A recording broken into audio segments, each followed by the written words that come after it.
Gold में जो last week reversal आया है उसकी वजह जानते हैं। गोल्ड सिल्वर दोनों ही गेन हुए हैं लास्ट वीक, बट आज मैं सिर्फ गोल्ड की बात करूंगी। गोल्ड करीबन 2.5% गेन हुआ है लास्ट वीक और सिल्वर भी करीबन 3.5% से ज्यादा उछला है, क्योंकि यूएस में इंटरेस्ट रेट बढ़ने का जो बहुत बड़ा खतरा, बहुत बड़ा डर था, वो कम हो गया है। लास्ट वीक जो federal reserve chairman Kevin Warsh ने ईसीबी सिंपोजियम मीटिंग में ये कहा था कि prices are too high but inflation का जो रिस्क है वो कम हो गया है।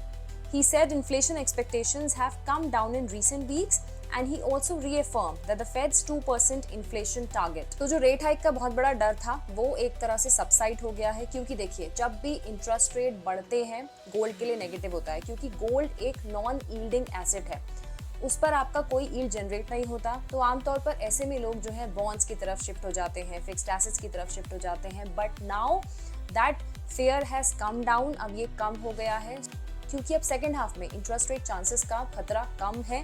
सो दैट ये बहुत बड़ा पॉजिटिव है गोल्ड के लिए। Just understand the mechanism, real yields not fair.